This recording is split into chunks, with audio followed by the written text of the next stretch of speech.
नाज़रीन, आपने Bermuda triangle के बारे में बहुत सी बातें सुनी होंगी, लेकिन जिन हक़ाइक़ को आज हम आपके सामने रखेंगे, आपने ये हक़ाइक़ पहले कभी नहीं सुने होंगे। आपने कई बार सुना होगा कि आसमान खा गया या ज़मीन निगल गई। आज हम आपको एक नहीं बल्कि दो ऐसी जगहों के बारे में बताएंगे जिसके बारे में कहा जाता है कि वो बहुत सी चीज़ों को निगल चुकी हैं। एक का नाम है बरमूदा ट्रायंगल, जिसका जिक्र मैं पहले भी कर चुका हूं, और दूसरी का नाम है ड्रैगन ट्रायंगल। अब बरमूदा ट्रायंगल क्यों ज़्यादा मशहूर है और ड्रैगन ट्रायंगल के बारे में कोई क्यों नहीं जानता? बल्कि आप में से बहुत से लोग तो ऐसे भी होंगे जिन्होंने ड्रैगन ट्रायंगल के बारे में पहली बार सुना होगा। और बरमूदा ट्रायंगल में ऐसा क्या है जो चीज़ों को निगल रही है? क्या इस हकीकत से पर्दा उठाया जा चुका है या ये सिर्फ अभी तक एक पहेली है? ये सब जानेंगे आज की इस वीडियो में। Bermuda triangle north Atlantic ocean के वेस्ट में है। फ्लोरिडा से पुर्टो रिको आइलैंड और वहाँ से बरमूदा, ये तीनों मिलकर एक ट्रायंगल बनाते हैं, जिसकी वजह से इसे बरमूदा ट्रायंगल कहा जाता है। अब चूँकि इस कहानी के बारे में बड़ी खौफनाक कहानियाँ मशहूर हैं, तो इसे इसलिए बहुत से नामों से भी पुकारा जाता है, जैसे डेविल ट्रायंगल और अर्बन लेजेंड। अर्बन लेजेंड इसे इसकी मनगढ़ंत कहानियों की वजह से कहा जाता है, जो आगे जाके हम बयान भी करेंगे। अब सवाल ये पैदा होता है कि आखिर इस एरिया के बारे में बात होना कब शुरू हुई? 1950 में इस एरिया के बारे में हल्की हल्की बात होना शुरू हुई और यूएस मीडिया में इसका नाम बरमूदा ट्रायंगल तब पड़ा जब विंसेंट गेडी ने आर्गोसी मैगजीन में इसका नाम द डेडली बरमूदा ट्रायंगल लिखा। अब इस जगह के बारे में बहुत सी बातें थीं कि जब भी इस एरिया में जाते हैं तो रेडियो और कंपस वगैरह काम नहीं करते और इलेक्ट्रॉनिक डिवाइसेस की रीडिंग ऊपर नीचे होना शुरू हो जाती हैं। और इस जगह के बारे में ऐसी अजीब बातें भी मशहूर हुई कि इसमें शिप्स, जहाज़ और लोग भी गायब हुए, और गायब भी ऐसे कि उनका नामो निशान तक नहीं मिला, मानो जैसे गधे के सर से सींग। अब इस जगह के बारे में बहुत सी बातें होना शुरू हुई। कोई कहता कि यहाँ पे सी मॉन्स्टर हैं, कोई कहता कि यहाँ पे एलियंस का असर है, और कोई इल्यूमिनाटी कॉन्स्पिरेसी की बात करता, लेकिन कंफर्म कुछ भी नहीं था। सच कहते हैं लोग कि जितने मुंह उतनी बातें। 1888 में कैप्टन गरफन की निगरानी में एक शिप निकलता है एलन ऑस्टिन, जो इंग्लैंड से न्यूयॉर्क के लिए जा रहा होता है, और 2 से 3 दिन के सफ़र के बाद कैप्टन के हुक्म के मुताबिक एक शॉर्टकट लिया जाता है और उनका गुज़र बरमूदा ट्रायंगल से होता है। वहाँ उनको एक कश्ती नज़र आती है जो अजीब तरह से हरकत कर रही होती है। वो सिग्नल भेजते हैं बात करने के लिए, लेकिन कोई भी जवाब मौसूल नहीं होता। फिर वो अपनी शिप को उस कश्ती के करीब ले जाते हैं और अपने कुछ लोगों को उस कश्ती में भेज देते हैं और इरादा करते हैं कि वो इस कश्ती को अपने साथ ले जाएंगे। लेकिन कुछ देर के बाद तूफ़ान आ जाता है और वो कश्ती उनसे बिछड़ जाती है। तूफ़ान के बाद वो कश्ती को ढूंढने की बड़ी कोशिश करते हैं और आखिरकार वो कश्ती मिल जाती है। लेकिन हैरानगी की बात ये थी कि कश्ती में हर चीज़ बिल्कुल महफूज थी, लेकिन लोग गायब थे। जैसे ही उन्होंने देखा कि यहाँ पे हमारे बंदे थे और वो गायब हो चुके हैं, वो वहाँ से डर कर भाग गए। और जब न्यूयॉर्क पहुँचते हैं तो ये बात जंगल में आग की तरह फैल जाती है। 7 नवंबर 1872 को भी एक शिप मैरी सिसले न्यूयॉर्क से इटली के लिए निकलती है, जो लोगों से भरी होती है। और जब उनका गुजर बरमूदा ट्रायंगल से होता है तो वो भटक जाते हैं और बहुत ढूंढने के बाद ये कश्ती नहीं मिलती। और बिलाखिर 4 दिसंबर 1872 को जब ये शिप मिलती है तो इसमें पहले की तरह लोग बिल्कुल गायब थे और इसमें बाकी सामान बिल्कुल वैसा ही महफूज था जैसा कि पहले था। इवन खाना और टेबल तक महफूज थे, लेकिन गायब थे तो सिर्फ आदमी। अब कहानी को थोड़ा आगे ले चलते हैं और बात करते हैं 5 दिसंबर 1945 की, जब फ्लोरिडा में 5 फाइटर ट्रेनिंग के लिए निकलते हैं। इसमें सब ट्रेनी थे, सिर्फ एक सीनियर था कैप्टन, जिसका नाम था चार्ल्स टेलर।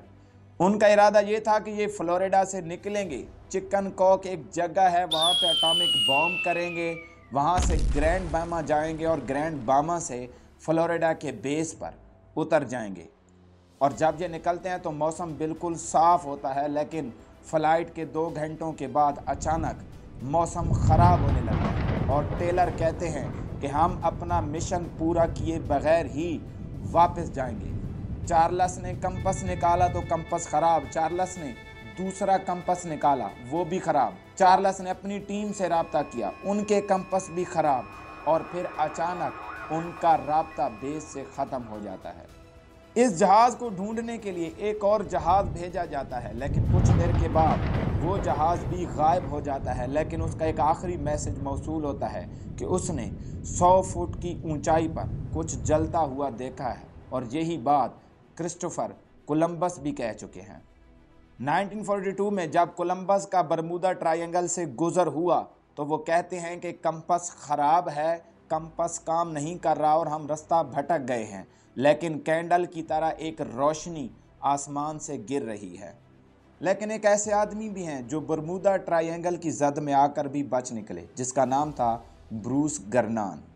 ब्रूस गर्नान बहामा से फ्लोरिडा रेगुलर सफ़र करते थे और उनको तकरीबन 1.5 घंटा लगता था। एक बार ये बरमूदा ट्रायंगल से 10,000 फुट की ऊंचाई पर प्लेन उड़ा रहे थे और अचानक बादल आ गए। हालांकि पहले मौसम साफ था और बादल इतने ज़्यादा आए कि कुछ भी नज़र नहीं आ रहा था। आहिस्ता आहिस्ता ये बादल बढ़ते गए और साथ बारिश भी बढ़ती गई। इतने ज़्यादा बादल थे कि सूरज की रोशनी तक नहीं गुजर रही थी।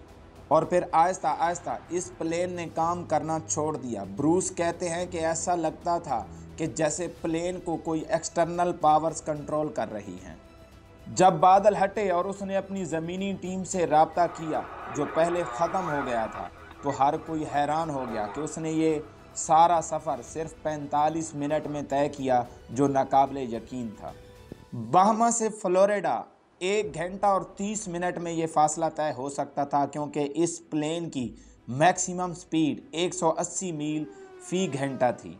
लेकिन जब उसने ये सारा सफ़र 45 मिनट में तय किया तो एक और हैरानगी की बात भी सामने आई कि उसका फ्यूल बिल्कुल वैसा का वैसा ही था और कुछ भी कम ना हुआ। और ये सारी बातें उसने अपनी किताब बियॉन्ड द बरमूदा ट्रायंगल में लिखी। अब ये सारी कहानियाँ क्यों मशहूर हैं? क्योंकि लोग मिस्ट्रीज़ को पसंद करते हैं। लोग चटपटी कहानियाँ जो सस्पेंस से भरी होती हैं वो ज़ौक़ शौक़ से सुनते हैं, क्योंकि लोग हक़ाइक़ से बोर हो जाते हैं। आप देखें कि बरमूदा ट्रायंगल पर कितनी मूवीज़ बनी हैं और इस पर कितनी ज़्यादा किताबें लिखी गई हैं। आपको किताबों का एक अंबार नज़र आएगा। जिसकी जितनी ज़्यादा इमेजिनेशन होती है वो उस लेवल की स्टोरी को क्रिएट करता है। अब आपके जहन में ये सवाल आ रहा होगा कि अगर ये जगह इतनी ही ख़तरनाक है तो आजकल इसके बारे में बात क्यों नहीं होती। आपको ये जानकर हैरानगी होगी कि सबसे हैवी ट्रैफिक है बरमूदा ट्रायंगल का, और जिस तरह की कहानियाँ बताई जाती हैं, अगर आज की डेट में इस तरह का कुछ वाक़या होता तो जितनी एडवांस टेक्नोलॉजी है, हमें सारी रीज़न पता चल जाती कि असल माजरा क्या है। अब आपको एक और हैरान कर देने वाली बात बताते हैं कि जापान में भी एक ऐसी ही जगह है जहां पे बहुत सी चीज़ें गायब हो चुकी हैं, जिसका नाम है ड्रैगन ट्रायंगल।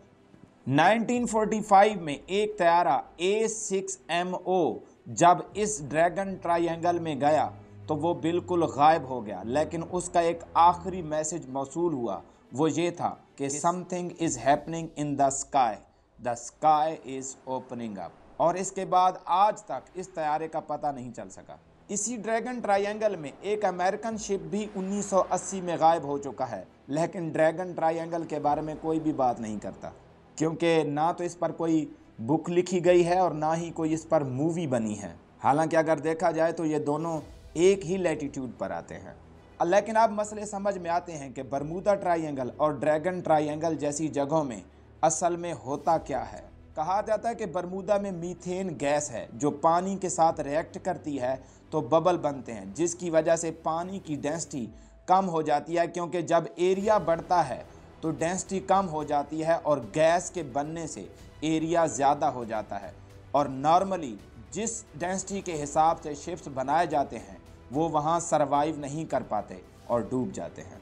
2016 में यूनिवर्सिटी ऑफ कोलोराडो में साइंटिस्ट की टीम ने बरमूदा के इमेजेस देखे, जिसमें उन्होंने देखा कि हेक्सागोनल रिंग बने हुए हैं और ये हेक्सागोनल रिंग एयर बॉम्ब के तौर पर एक्ट करते हैं, और जब ये अटैक करते हैं तैयारों पर तो त्यारे कोलैप्स हो जाते हैं। ये थी हकीकत बरमूदा ट्रायंगल की। इस तरह की इंफॉर्मेटिव वीडियोस देखने के लिए सब्सक्राइब करें मेरी तहकीक को।